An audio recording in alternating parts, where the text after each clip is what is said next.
네, 반갑습니다. 광운대학교 이병헌 교수입니다. 그 앞에 오태석 원장님이 시간을 아주 정확하게 지키시네요. 저도 그 15분 내에 제가 준비한 내용 설명드릴 수 있도록 최선을 다해 보겠습니다. 오늘 제가 말씀드릴 내용은 이게 왜 어디로 가죠? 이건가? 네. 산업기술 혁신 시스템이 지금 이제 전 세계적으로 어떻게 변화하고 있고 그거에 대응해서 우리나라의 그 국가 연구개발 사업을 어떤 방식으로 변화시켜 나가야 될까 하는 게 이제 저한테 주어진 주제인데요. 뭐 잘 아시겠지만, 그러니까 저는 이제 크게 보면 한 세 가지 정도의 어떤 그 변화의 축을 생각을 합니다. 첫 번째는 AI와 이제 디지털 기술이 가져오는 효과가 일종의 이제 제조업의 서비스업화. 그러니까 예를 들어서 뭐 무슨 휴머노이드 로봇 사업을 한다 했을 때 그 로봇을 개발해서 만들어서 파는 비즈니스가 아니고, 그러니까 휴머노이드 로봇을 산업 현장에 지속적으로 운용할 수 있도록 지원해주는 서비스 기업으로의 그 역할 변화가 필요하다. 근데 이렇게 하려면 문제가 뭐냐면은 중요한 게 그 로봇을 개발하고 서비스하는 회사의 자본금 규모가 단지 그 로봇을 만들어서 파는 기업에 비해서 훨씬 커져야 된다는 거죠. 그러니까 제조업이 금융업과 밀접하게 결합을 하면서 자본금 규모가 굉장히 커지지 않으면 이런 상황에 대응하기가 어렵다라는 거고요. 그다음에 이제 두 번째, 기술혁신의 주기가 이제 굉장히 짧아지고 있고, 그래서 기초연구, 응용연구, 뭐 개발연구 이렇게 구분하는 거는 이제 굉장히 구닥다리가 됐다. 그러니까 동시적으로 진행이 된다라는 거죠. 예를 들어서 최근에 인공지능이나 또는 신약 개발이나 뭐 양자 컴퓨터든 모든 첨단 기술 분야의 기술 개발이라는 것이 대학과 연구소, 기업 간에 매우 유기적으로 그 인터랙션 하면서 이루어지고, 그 안에서 그 구분은 굉장히 그 의미가 없어진다. 그런데 이제 우리의 지금의 국가 연구개발 사업의 어떤 추진 체계상에서 보면 대학에 지원하는 사업, 뭐 연구소에 지원하는 사업, 산업기술 R&D 지원 사업 이런 것들이 수백 가지로 나뉘어져서 지원되고 있는데, 이런 것들이 과연 이러한 그 변화에 대응할 수 있겠느냐라는 거고요. 그다음에 이제 그 기술 개발의 그 진입 장벽이 굉장히 높아지고 있다라는 게 또 큰 도전 과제인 것 같습니다. 마치 우리가 이제 그 호텔 카지노에 가면 1층에서 1달러, 5달러 이렇게 배팅하는 데가 있고, 그다음에 그 위층으로 올라갈수록 그 칩의 그 가격이 비싸지지, 배팅 액수가 커지지 않습니까? 마찬가지로 이제 그러니까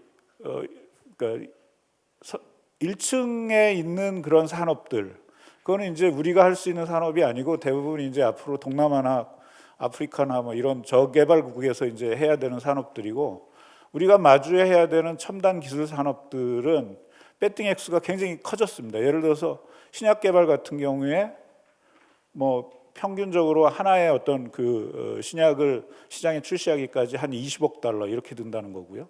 오픈 AI도 개발 비용이 총 5억 달러. 그 다음에 엔비디아의 블랙엘 칩 같은 경우에도 뭐 100억 달러. 뭐 이렇게 얘기하고 있기 때문에 양자 컴퓨터는 뭐 더 천문학적인 돈이 들 거고요. 그러니까 이런 상황에서 뭐 정부 연구개발비로 과제당 10억, 20억 이렇게 나눠주는 거 가지고는 뭐 할 만한 게 거의 없어진 그런 상황이 아닌가 이렇게 보여집니다. 최근에 어떤 사례 하나를 가지고 좀 말씀드리고 싶은데, 뭐냐면 이 페르소나 AI라는 게 작년 6월에 휴스턴에서 창업을 했어요. 그 나사에서 이 그 로봇 연구를 하던 두 명의 창업자하고, 피규어 AI는 이 휴머노이드 로봇에서는 세계 1위의 업체라고 하더라고요. 최근에 국내 벤처 캐피탈들이 여기에 투자를 많이 시작해서 하는 것을 보고 제가 좀 안 업체인데, 아무튼 거기에 CTO 출신을 CTO로 영입을 했고요. 그리고 나서 불과 8개월 만에 1년도 안 돼서 $1,000만 펀드레이징을 합니다. 투자 유치를 받아요. 근데 그리고 나서 다시 또 3개월도 안 돼서 $2,500만. 그러니까 총 1년 만에 투자 유치를 얼마를 하냐면 $3,500만 손에 들고 사업을 시작을 하는 거예요. 개발을. 목표는 2027년까지 HD 현대중공업에다가 이 그림에 있는 그 용접 로봇, 휴머노이드 용접 로봇을 실전 배치하는 게 목표랍니다. 그러면 이제 정리를 해보려고 해요. 뭐냐면 우리의 스타트업, 우리의 기술 사업화는 어떻게 이루어지고 있고, 아까 좀 전에 봤던 그 페르소나 AI하고의 차이는 무엇일까?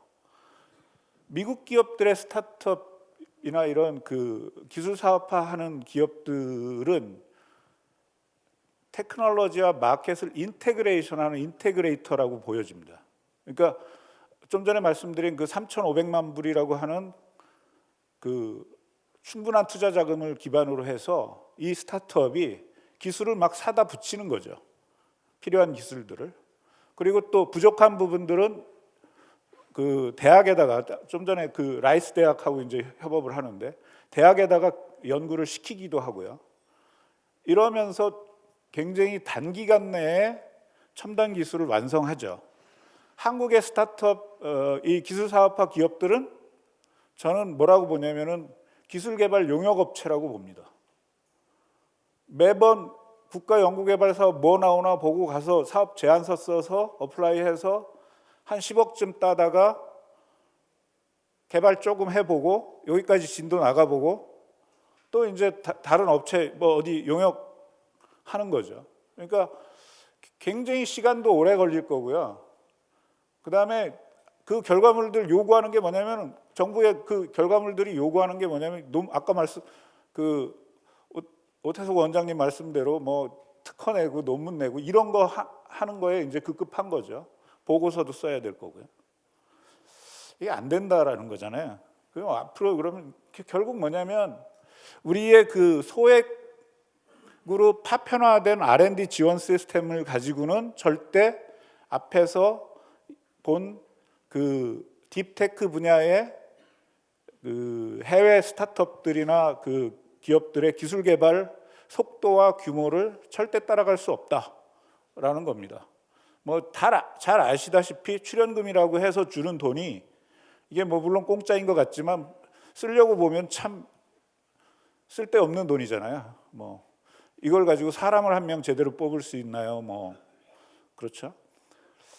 그 다음에 또 우리의 큰 문제가 뭐냐면, 앞서 각 정부의 그 성장 동력에 대해서 우리 원장님 말씀해 주셨듯이 새로운 성장 동력에 대해서 뭐 기획하다가 끝나요. 이제 새 정부 출범하잖아요. 신규 사업 막 계획을 할 겁니다. 올해 내년 초에 걸쳐서 본격적으로 예산이 투여되기 시작하는 것은 2027년쯤이 될 거고요. 그게 실제 이제 연구에 자금이 투여돼서 연구가 이루어지기 시작하는 게 2028년, 9년쯤이 될 거고, 다음 정부는 임기가 끝납니다. 그러니까 이 속도로는 사실은 갈 수가 없고요.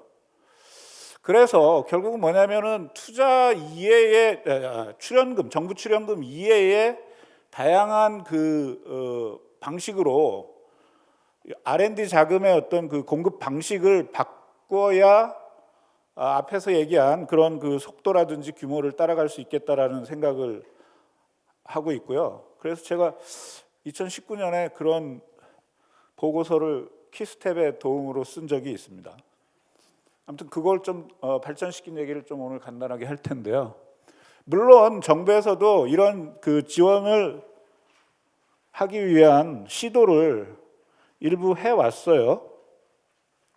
보면은 뭐 민간 투자 연계형 R&D 사업이라는 게 산업부에도 있고 중기부에도 있는데요. 뒤에서 설명드리겠지만 이 사업은 이제 문제가 좀 뭐냐면은 민간 투자가 선택한 기업에 대해서 민간의 어떤 벤처 캐피탈로부터 일부 투자를 받으면 뭐 그것도 10억에서 20억 많아야, 그러면 이제 정부가 R&D 자금을 또 10억에서 20억 이렇게 주는 식의 프로그램인데, 이게 과연 아까 얘기한 그런 이제 계속 지금 이제 우리가 머릿속에 둬야 되는 거는 페르소나 AI와 같은 방식의 R&D를 할 수 있겠는가?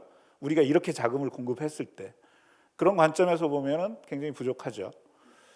그다음에 뭐 융자 연계형 이런 거를 그 기술보증기금에서 어떤 기업의 기술 평가를 해서 이 기업이 좋은 기술을 갖고 있으니까 여기에다가 돈을 지원을 하면 그걸 뭐 벤처 캐피탈이 이제 거기에다가 Cb나 또는 BW로 투자하도록 하는 그런 프로그램을 생각했는데 이거는 이제 뭐냐면 기보를 벤처 캐피탈이 못 믿는 거죠. 기보가 보증을 아무리 열심히 해도 그거 뭘 믿고 벤처 캐피탈이 투자하겠어요? 이런 문제가 좀 있어요. 아무튼 그 다음에 또 뭐 후불형 R&D 이런 것들 여러 가지 시도를 하고 있는데 그 다음에 또 이제 뭐 우리가 또 미국 벤치마킹 하는 거 우리 좋아하잖아요.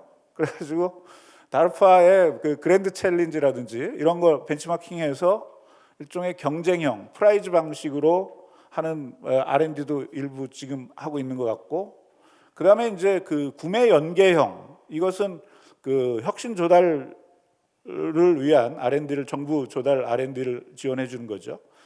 근데 이런 것들도 역시 앞에서 얘기한 그 관점에서 보면 기존에 있던 것들을 이 프로그램에다가 태우는 정도의 그 역할만 하지, 이것들이 뭔가 새롭고 혁신적인 기획에 의해서, 그러니까 결국 시장과 기술에 대한 새로운 기획을 가져오지 못하는 경우가 많다, 이렇게 말씀드릴 수 있겠고요.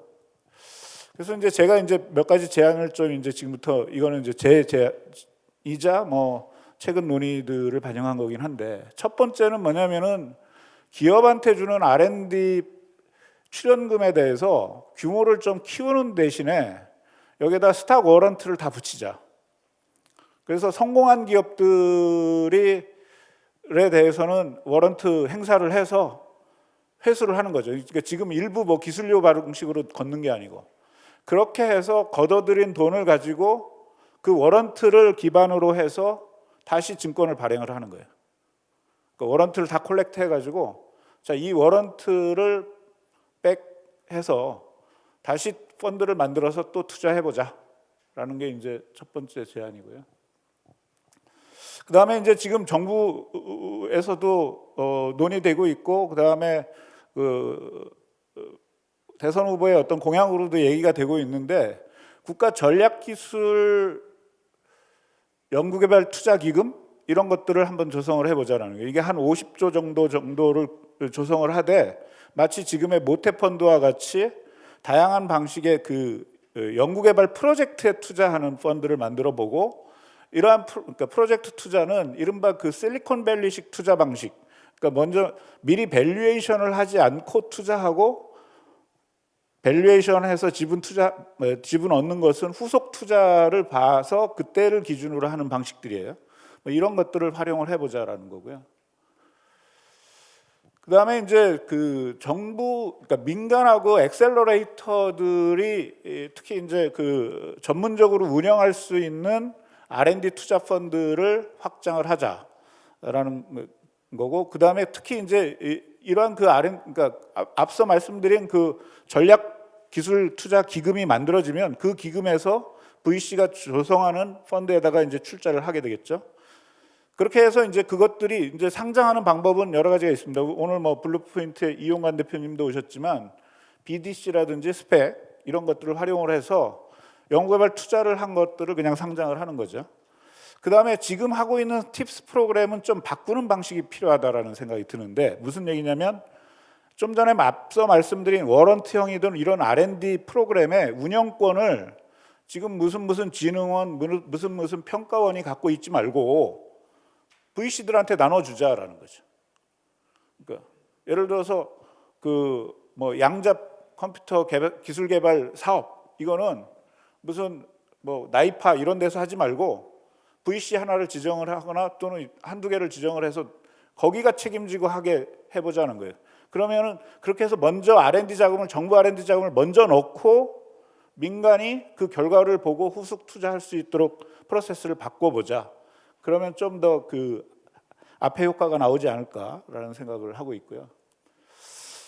저희 시간상 이제 그 마지막으로 요거만 좀 설명을 드리는데, 이건 제가 그린 그림입니다. 이 그림에 대한 그 지재권을 제가 갖고 있습니다. 그러니까 별건 아니고요. 핵심은 뭐냐면은 이 전담 영리 법인, 그러니까 이 법인을 만들어서 해보자라는 거예요. 그러니까 지금은 연구개발 산학연 연구개발 사업 같은 것들이 프로젝트가 만들어지면 그냥 그 산학연 그러니까 주관 기관이 있고 뭐 공동 연구 기관, 위탁 기관 이렇게 있는데 이들 사이의 협약 체계가 매우 느슨하고 서로 간의 R&R이 불분명해요. 뭐 열심히 해서 더 좋아지는 것도 없고 열심히 안 한다고 해서 책임이 뭐 있는 것도 아니고, 그래서 주요 프로젝트별로 별도의 연구개발 전담 법인을 설립하고 이 설립을 위한 사전 기획이 필요하겠죠. 그건 물론 이제 정부의 어떤 지원금 가지고 하되, 그다음에 이 법인이 만들어지면 산학연이 여기에 대해서 지금까지 가지고 있는 기술과 IP를 현물 출자를 하고, 설비도 뭐 필요하다면 예를 들어 실험 장비 이런 것들도 할 수 있겠고요. 거기에 이제 민간 그 운영 PEF를 만들어서 거기에서 이제 여기에다가 출자를 해서, 그렇게 되면 저는 이제 이 법인의 자본금을 최소 한 1,000억 정도로 보는 거예요. 많게는 한 1조 해서 이제 이 전담 법인이, 어떤 전담 법인은 항암제만 할 거예요. 또 어떤 법인은 양자 컴퓨터만 할 거예요. 이런 이제 법인을 만드는 거죠. 그리고 이제 이 법인이 과제를 발주를 해요. 그리고 그 결과물을 IP를 획득을 할 거고요. 뭐 이렇게 해서 궁극적으로 사업화하고 이 법인을 뭐 앞에서 얘기했던 스펙이라든지 이런 방식의 상장으로 한번 해보자라는 게 이제 그 새로운 방식입니다. 그래서 결국은 이제 최종적으로 이제 말씀드리고 싶은 내용은 연구개발하는, 그러니까 우리의 그 R&D 사업 체계를 자꾸 바꾸는데 뭐 사업을 이렇게 쪼개고 저렇게 쪼개고 평가 방식 어떻게 만들고 이거 아무리 해봐야 안 된다. 결국은 뭐냐면 우리가 연구개발하는 방식, 사업화하는 방식, 산학연 간에 협업하는 방식의 근본적 변화를 가져올 새로운 사업 체계를 만들어야 되고, 그러려면 결국 뭐냐면 기존의 출연금 방식으로는 안 된다라는 거고, 이거를 하는 그 투자 방식으로 전면적으로 개편을 하면서 그걸 운영하는 방식 바꿔나가자라는 게 저희 제안입니다. 이상입니다.